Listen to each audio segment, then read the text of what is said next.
Hello and welcome to PolicyBazaar. I'm Arjun Bhagat. Now, our reason for buying our life insurance is often linked with our need for protecting our loved ones. Our life insurance was earlier considered to be relevant for the primary bread earner of the family. Now, this no longer holds true. Today, shift in family dynamics has been driving us to reconsider our approach towards life insurance and having our partners or spouses covered under life insurance plans. Now, opting for joint insurance plans is one way to do this. However, just like other insurance plans, this too warrants caution. Now, one question that crosses our mind when we think of this plan is whether or not it is the most viable option to insure our partner.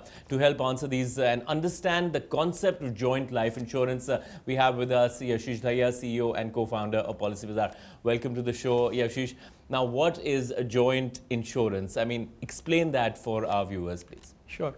So, life insurance is a product where everybody understands that, if I take life insurance, if something happens to me, my family gets, if I've taken a 1 crore cover, my family gets 1 crore cover, right? So joint life would be where me and my wife both take a 1 crore cover. If something happens to me, she gets 1 crore. If something happens to her, I get 1 crore. Because she's as important to the family as I am, or maybe less important, more important, we can all decide that, we can debate that, but that's what a joint life cover is. Now, the beauty of this cover is, suppose we were to purchase it, if something were to happen to her, I would get the 1 crore, but I'm still alive and the policy still continues. And were something to happen to me after this, the further 1 crore will still be paid, and that would go to, let's say we had made one of our children the nominee, it would go to that child, right? And then they would be distributed within the years. So the concept of joint life is, instead of buying 2 separate policies for 2 individuals who are, who are largely married, but they could be other relations, then, instead of buying 2 separate policies, you buy 1 policy in which both of them are covered. And if one has an unfortunate incident, the payout happens, and when the other one has the unfortunate incident, the payout happens again. So it's like 2 separate policies for 2 individuals, but paid as 1. So that's how the structure is. But is it more difficult to get a joint insurance policy? And explain to us. You said it is by and large for married couples, or so how do you define that? That seems a little complicated. It's not necessarily for. Okay. So first of all. The total life insurance, we have about 1 lakh crores of life insurance premium paid in this country. But people who buy just life insurance, as in who are not buying a savings product but are buying life insurance only, which is term life which insurance. Which is basically a term insurance product, is less than 0.5% of this premium. 0.5%. So less than 1 in 200 rupees that go into life insurance are actually for the life cover.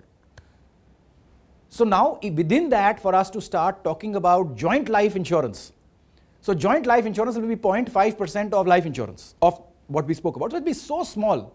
I would say the total number of joint life policies for pure life insurance that would be sold in this country would probably be less than 10,000 till date from the day it has started. So it is that small a market because the consumers are absolutely not aware of this product. In a country of 1.2 billion, you've got about 10,000 maximum, I'm saying, people who've got this kind of product, right?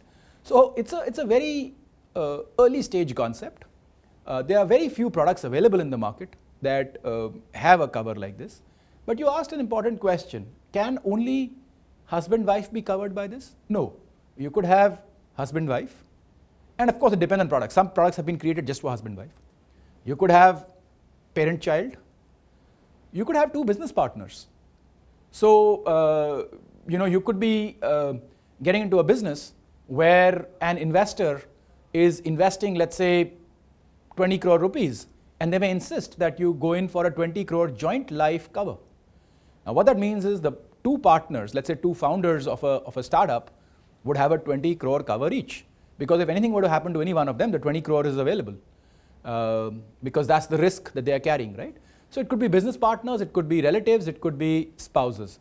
But yes, the primary intention of these products is around spouses and is around family protection, because whether one of the spouses is working, see, today we're getting into nuclear families. Increasingly, they're nuclear families. The protection that the joint family system provided is increasingly less. So in the nuclear family, both parents are equally responsible, and both are required from a financial perspective also. Not just if both of them are earning, but if the one person who's not earning was not to be there will be economic repercussions of that as well, because suddenly the person who goes away to office, leaving the kids back at home, suddenly may not be able to do that, or would require some more support to do that. So to address that, you have joint insurance plans for working spouses and non-working spouses. So now there are products where if you are working, you could get equal cover. So suppose I'm buying a 1 crore cover, my wife can also get a 1 crore cover, irrespective of, somewhat irrespective of her compensation. And if she's not working at all, so see, non-working people or people without income, so to say, could never get life cover. But now, there are products available where she could at least get half the life cover. So I can buy a 1 crore cover, and she could also get 50 lakhs if she was not working. Or if she was working, she could get 1 crore and I could get 50 lakhs if I was not working, right? So that allows a bit of flexibility. So that's a pretty good That's a very option. good cover to have. That's a very, very good cover to have. I think families should certainly consider that, because people who were uninsurable until now are being insured on the basis that they will have an economic impact if something were to happen to them. And the fact that one of the risks in providing such products, you have to look at everything. People will have malintent also, especially when you are, for 10,000 rupees giving a 1 crore cover, all kinds of things happen. What if you bought a plan for somebody who doesn't have income and then kind of just bumped them off? Those things happen. It may sound, however, rude, but those things do happen. But the fact that the primary member also has a life cover, also has an income, starts to prove that no, it's not. That's not what's happening. So there is an income protection, income element here. So it starts to square off. So then what are its cost implications? Is it very expensive when you compare it to an individual plan? How does that work? Yeah, so let me explain two elements of this. One is the basic concept of availability. If one of the spouses is non-working, then availability of life insurance to them is not there. So this is a huge advantage. So and that's something that it's not just an element of cost. Cost comes in secondary.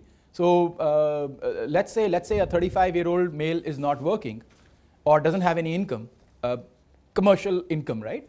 So they cannot be life insured.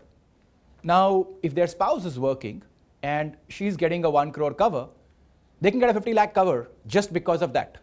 So this product is not available individually. It can only be available as a joint cover. So that is one aspect.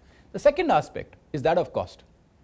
See, typically, the cost of a joint plan will be lower than the cost of two individual plans. So if I purchased a 1 crore plan for myself and my wife purchased a 1 crore plan for herself, the cost of purchasing a 1 crore plan for both of us is actually going to be lower, somewhat lower, because the risks are somewhat mitigated, it's one family, etc., etc. So, but there can be some odd cases where the cost might be higher. And that is largely because the plans are not very popular today. They're not very popular because the consumers were not buying life insurance also till 3-4 years ago. So it's not that the consumer doesn't want it, it's just because the industry has not created those products and has not made consumers aware of those products. So it's an early stage product. It will take time to evolve. But right now you could have situations where it's actually more expensive to buy joint life cover. So my suggestion would be, where availability is not the issue, people can still go for individual plans. But where availability starts to become an issue, people should go for joint plans. There's also some age element to it. So as people get older, and if they're about the same age, then joint life plans make a lot more sense than if the age gap is quite a bit, or when they're a lot younger. So as you get older, joint life plans start to make more sense than individual plans. So what happens to viewers who are watching this program and say that, all right, I have an individual policy, can I look at it, can I convert that into a joint policy? Because now that you're talking about the spouse not working and not having that option earlier, And with a joint insurance policy, you get that option of both of you getting covered. Sure. So is that an option, or is it too early right now? That is definitely an option. That is definitely an option. I think the beautiful thing that's been going on in the insurance industry over the last 5 years, from a consumer's perspective, is that life insurance prices have been coming down. So likelihood is, and that will not continue. That cannot continue. They've kind of bottomed out. So they are at the lowest point. They might actually start increasing from here onwards, is my personal view. It may not happen that way. So if you bought a policy 3 years ago, chances are you can buy the same policy, unless you've developed a pre-existing disease in the middle, you can perhaps buy the same policy for about 20 to 30% less. And when you're purchasing the new policy, you can buy the joint cover as well. Now, it is not always feasible, depending on your particular plan. I would say 90% of the time it won't be feasible to convert that plan into a joint life plan. Because as I said, life insurance plans are 20, 30-year plans. They cannot be changed mid-term very easily. You can have some insurance cover increase, etc., and that would depend on your plan.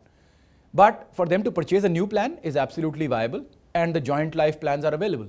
So they could say, okay, I've had this plan, I want to move on to a new plan, wait to get the new plan, and then just not pay the premium for the previous plan, so they've got a new plan going. As long as they're medically fine, they should be able to move on to the new plan, and the cost would be about 20% lower, definitely. Right, so from an overall perspective, how do you actually go out and say, all right, this is the kind of plan I want, and how do you decide what is the kind of cover that you want? Or is that pretty much something that is going to be decided by the company that you're going to buy this joint? And do the spouses also, or the partners, do they need to get medical tests? How does that work? Yeah. So, see, given the fact that the product you're purchasing is one where you could get 1 crore rupees by paying 15,000 rupees, of course, in a very unfortunate incident, the chances of fraud are there. And for the company, please, I think that the visitors need to internalize this. If 1% of customers commit fraud, that takes away the entire profitability from the company. 1% of customers were to commit fraud. So they have to make sure that not even 1% of customers can commit fraud, right? So below a certain age, below a certain cover, most likely medicals will not happen. Above a certain age, above a certain cover, and typically that's about 50 lakh rupees of cover, medicals are required. But the beauty of these plans is somewhere you don't need income proof for both. So income documents are not required for both. So as long as one of the people has an income, that is sufficient to provide cover to the second person also. And that is the uniqueness of the plan. Right, Yashish. Well, we have to take a short break, and you can write to us with your questions to queries@policybazaar.com, and we'll see you shortly with your questions.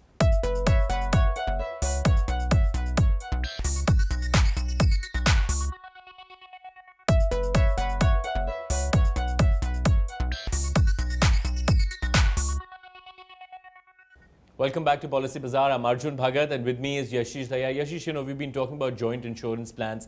Now, what about pension plans with joint cover? Is that an option that has come about recently? Very few plans, and I think that's a very, very important question. See, so far what we spoke about was basic life insurance. If somebody expires, both people should have cover. But what about pension?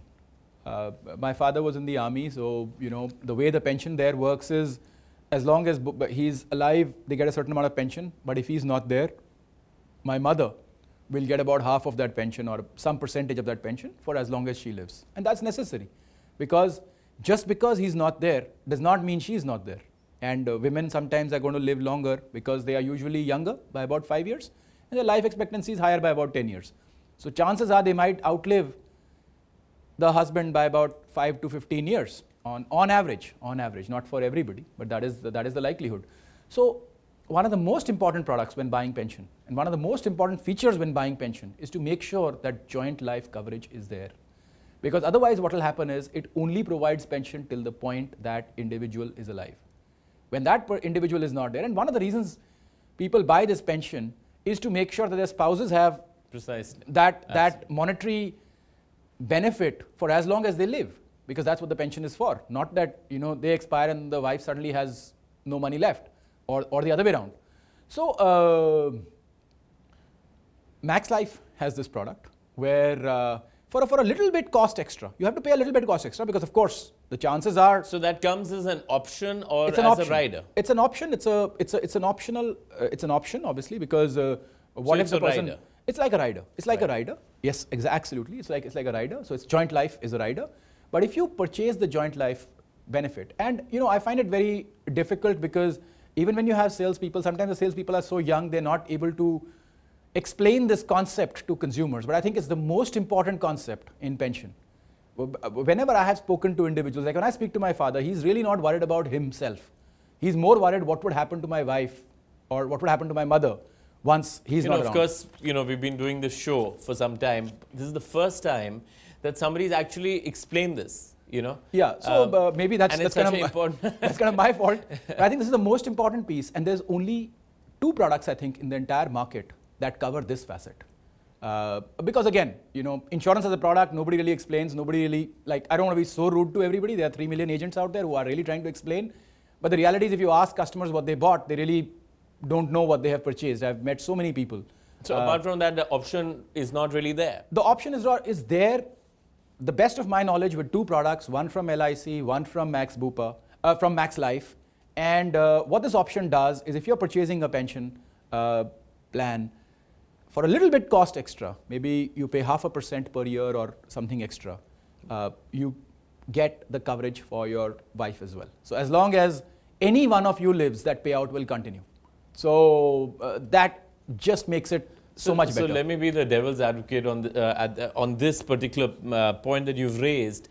Is it because people assume that the pension that they are buying will automatically go to the spouse if something happens to them? Is that the presumption? Because, if I went and bought a pension plan, somehow I would think that it would continue because that's the way pension is structured. No. Pension is there till the person whose name the pension is in is alive. The day that person is not there, the pension is gone. Unless it's a government pension which is kind of structured in a certain way, the pension is gone. It's that simple. That's and extremely every important point. pension product is designed that way. There are very few pension products in the market that have this particular option. And according to me, that's the most important option in a pension product, that you have to make sure dual life is covered. Dual life coverage has to be there because otherwise only till one person is alive the payment will be there.